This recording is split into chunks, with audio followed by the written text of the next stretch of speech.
Hello and welcome to Bunny Hop. My name is George Weedman, and we're going through a optional stealth section of Metal Gear Rising Revengeance on Revengeance mode, and I have a theory. Listen to those footsteps. Just try to pick them out from the music and the commentary for a section. I'm gonna shut up.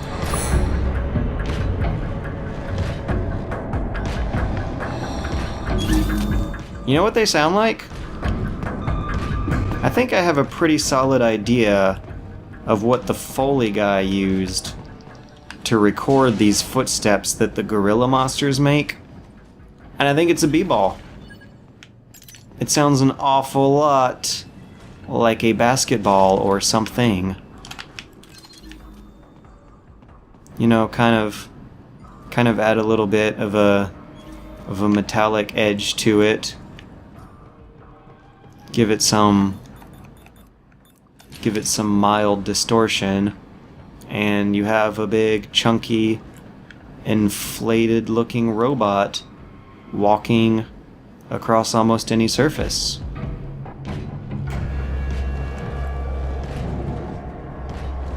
Now, I think I've alerted them to the point where this guy is never going to be able to live his life in a tactically advantaged position ever. I'm also going to use this opportunity to refill like I should. I can't even see what is going on there at all. So anyways, this section of the game is another optional stealth challenge. I plan on going as stealthy as I can, which is fortunate because I have a feeling that the timer is going to run out by the time this gorilla catches up with me, and he's going to leave his back exposed, prostrate for my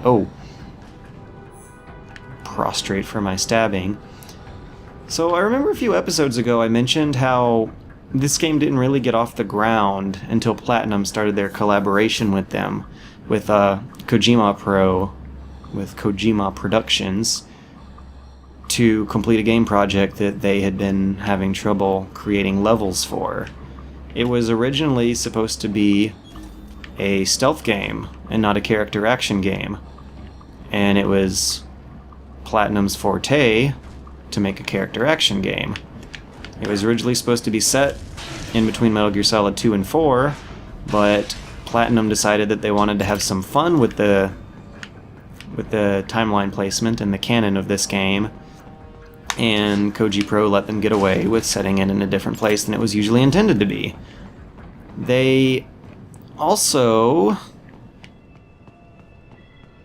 wanted to do the collaboration partly because of like a weird sense of national identity. Like when you watch the behind-the-scenes documentary, there's a conversation between Kojima, who's the head honcho of Kojima Productions, of course, and also the CEO and president of Platinum Software.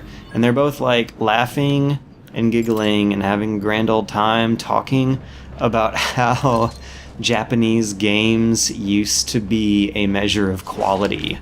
Like if a game had a made in Japan sticker on it or was by a Japanese company, you knew it was going to be solid.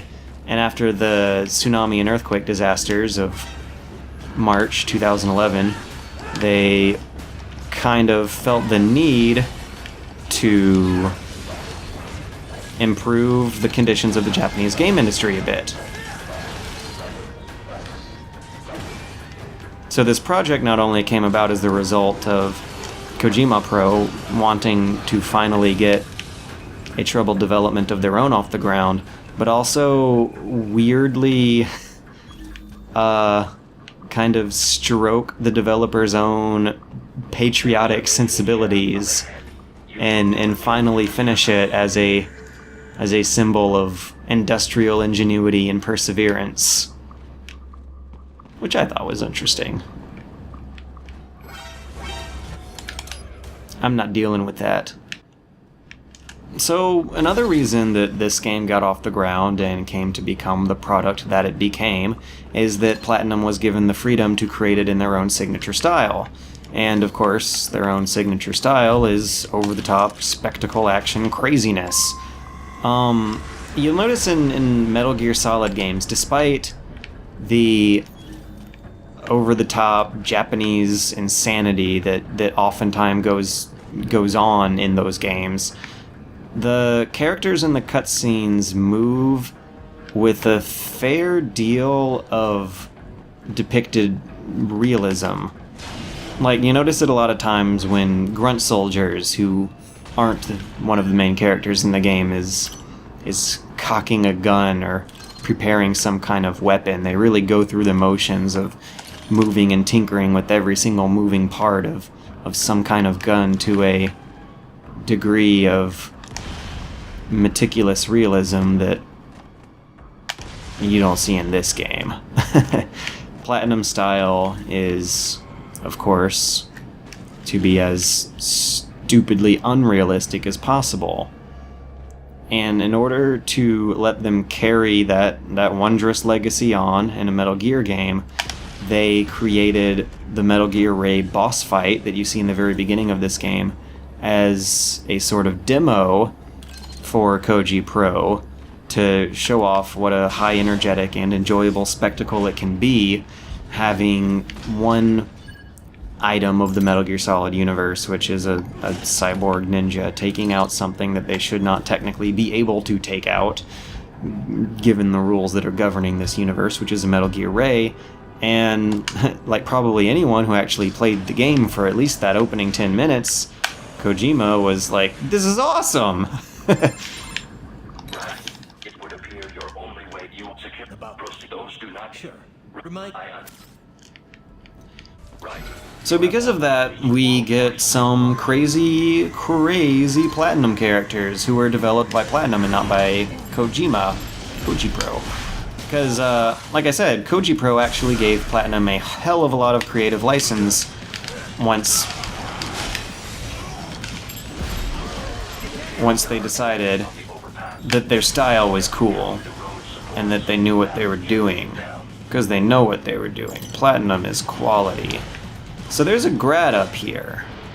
And I definitely don't want to deal with the grad while I'm dealing with the undergrads. Hey, that actually works, because they were underneath the grads. Okay, anyways.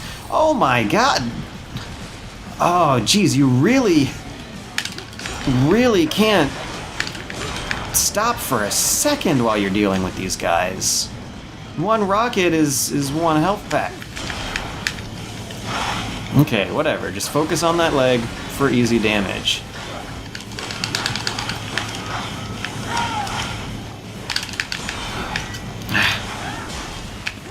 I'm not getting any counter parries in, but I don't know if that's a bad thing. And he's also not shooting any health rockets right now, so I don't mind being stuck underneath his invisible walls of his taint, whatever that's supposed to be. I got the prompt, didn't I? Yeah, see, look, it's... Oh, I get it. Even if you do turn on blade mode when the screen turns blue and get the free bullet time, it only lasts as long as your current meter does, so you kind of want a blue meter anyway. Let's see, he's got a few blue parts. Let's give it some blue meter slashes and then keep doing what we're doing. Oh, man. Oh, finally. I don't remember this guy being that scary. I am terrible at that now, aren't I? What are they giving me for my efforts? Grenade? Gee, thanks. What are they gonna give me? I thought I was gonna get a D. I took so many hits. Alright. Feels good to be done with that grad, but now I'm in front of Samurai Asshole and his two normal people friends. So let's see. I'll use the drum can, and I'm gonna be a bit funny. Whoa! Hello! Let's deal with you first, huh? Yeah, there we go. We don't need you standing around, not giving me health and meter. Let's just take that and then dash back behind cover again. Because they have caution meters up, which is a good thing in this game. Oh man, that's how you know the stealth is broken, when getting spotted is better than not getting spotted. Okay. There you go. Not one, but two birds with one stone right there. Whoops. Okay, well this isn't that bad. I've got I've got a health upgrade down here that I definitely want to be getting, and it looks like up X, no, up X, up X, up X. There we go. Y, X, Y. Okay, that feels cathartic. Watching that Whoa! Where did the hammer dude come in from? The hammer bro. At least he's not particularly excited to join in the fray right now, if the camera will just look at him. Yeah, he's standing his ground off to the side. Samurai asshole is like, see you fuckers later. Alright, let's see if I can hold my own against him. Ah. I'm guessing you can't parry while you're in the middle of your spinning top move. Oh no! Okay, new plan. Don't get spotted. Which is funny because I think I was making a joke about how it's preferable to get spotted, but I'm clearly in over my head here. Or maybe I'm in my head. I'm just being a cocky bastard. Come on, turn the corner. Turn the corner. There you go. So if this works out like last time, I'll get mildly spotted, which will send someone over here who will be an easy kill. And unlike last time, I just need to get the hell back behind cover once I'm done with that easy kill. Do I have any... Oh yeah, cool. I have a 3D photo frame. There's another quote-unquote stealth section that they want you... No, I'm not going to do it this time. There's another really badly designed stealth section up ahead after this part, but I don't even know if I should bother trying to stealth it. Maybe I'd want to upgrade before going over there too. So let's see what these two guys do. I'll just hit the guy in the rear, because the guy on the left is not done walking yet. And when guards in stealth games finish walking, they look at whatever they stopped walking in front of for a second. Kevin, you are so fun! I love how you say that. Kevin is so fun. Kevin is one of the few black characters in a game who I did not even really notice was black until long afterwards. I don't know if that's a good thing or not. I think it's probably a good thing. There's a lot to be discussed there, I guess, in terms of whether or not invisibility is what minority characters in games should strive for. But there's some way more worse black characters in Japanese games that Kevin is not really a part of that same lineup. So this is the section I was talking about. I've tried to stealth my way through here on normal modes without the basketball gorilla robot inflatable thingy or the other one up above him, and I have found it incredibly difficult. I've done it once. I think I had to use up the one photo frame that you're probably going to have at this section of the game too. Alright, whatever. Let's, whoa! Yeah, I don't even know what spotted me. It looks like my back was turned to almost everybody. I think if you get spotted, 2 Blade Wolves jump in. I think if you don't get spotted, 2 Blade Wolves jump in anyways. I don't think they even intend for you to not get spotted. So let's see, there are 2 up above. This guy doesn't change positions. I'm going for the one in front of... Whoa! I'm going for the one in front of me. Who was alerted? Yeah, see? I was just talking about these guys. They don't know I'm here? Yes, they do. God, for a second I thought I was glitching out the AI just then. Oh, fuck this. For a second I thought I was just glitching out the AI and that, they weren't quote-unquote noticing me, because even though they clearly were, because I was still in quote-unquote stealth mode. But, once you pass a certain threshold in between these two staircases, they will just come in, whether they're aware of your existence or not. So the best I can do until then is to take out the two guards underneath them. And I can't really do that right now because the two on top of these two guards are looking in my direction. So I'll have to take out the gorilla thing on his way back up, and then I'll take out the humanoid cyborg guard next, and then I'll see if I can bag one of these two right when I hit the threshold and the two dogs spawn in. Very shortly after this I get Ripper mode, and if I had Ripper mode I could just scissor my way through everybody.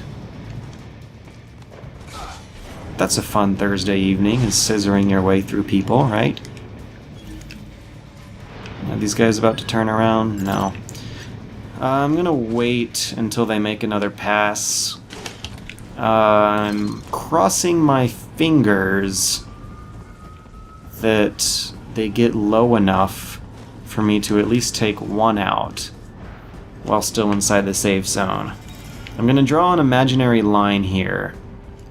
This lamppost in front of me, and the tree, and the corresponding door to this little weird Denver, Colorado shop that's in the center of the frame right now. I'm not going to cross that line as hard as I can. That's not how I should say that. I'm going to try my hardest to not cross that line. Alright, these two robots do in fact cross that line. I wonder if they get distracted by the photo frame. I don't have to wonder that it wouldn't be worth experimenting on it with, because I might want to use that later. Well, oh god, oh god, oh god, oh god, oh god. There, yep, the dogs are coming in. I got at least one stealth kill though. Now if I just race down here, I can fight these dogs without alerting the last gorilla. He's gonna be like pew pew. His friend's gonna be like rawr. Okay. No. No. No.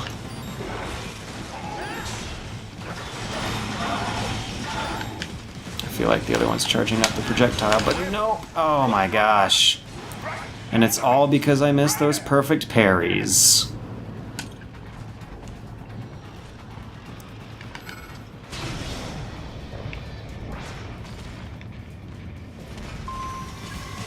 I'm gonna try this a second time and see how it goes. No, I need to get out of here. I can't hit them even though the temptation is too great. And I also need to avoid... There we go. I need to avoid exposing myself to projectile range. Like what that one's doing right there. Whew. I just need to get them close and juggle them with the polearm. This is a nice corner to hide behind if that is indeed... Whoa! My strategy. What's the other guy doing?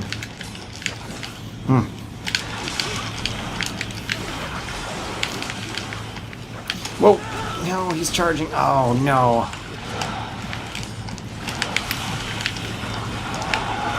Okay. I missed my chance to refill.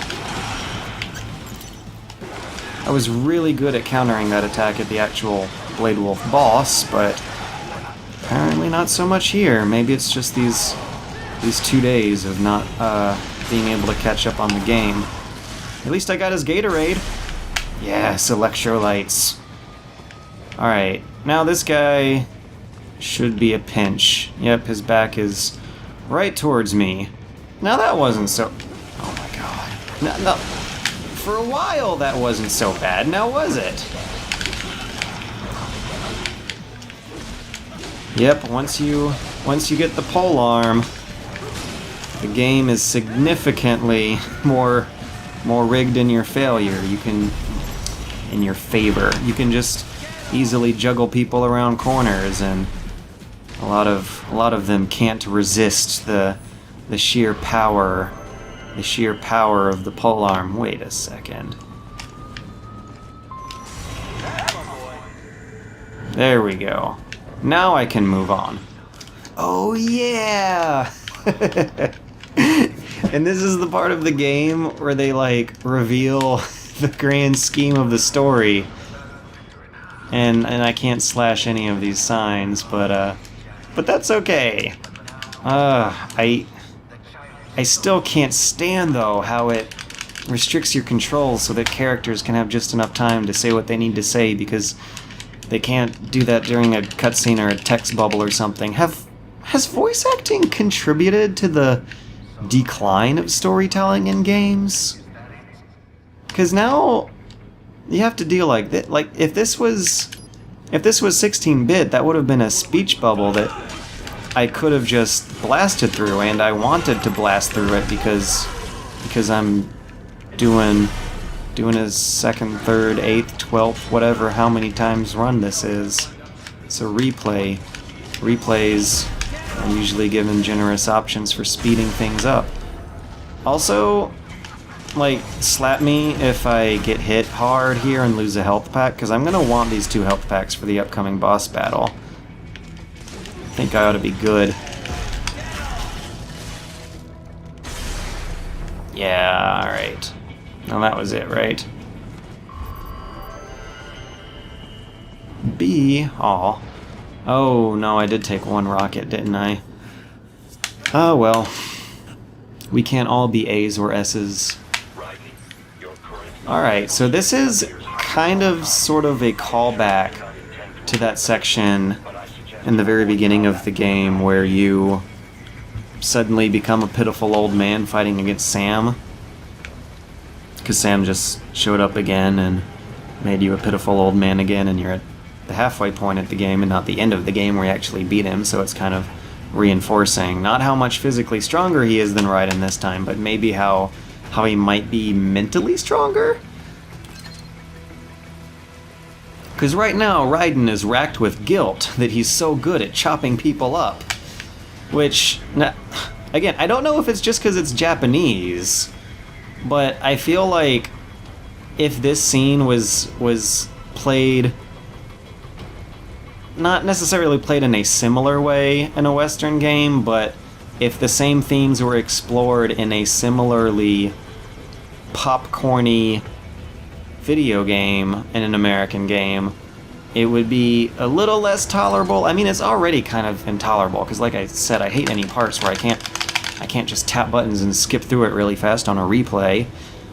But I was actually laughing my ass off the first time this happened, because the actual cutscenes are delivered to you with so much camp and cheese that it's almost like aware of being patronizing.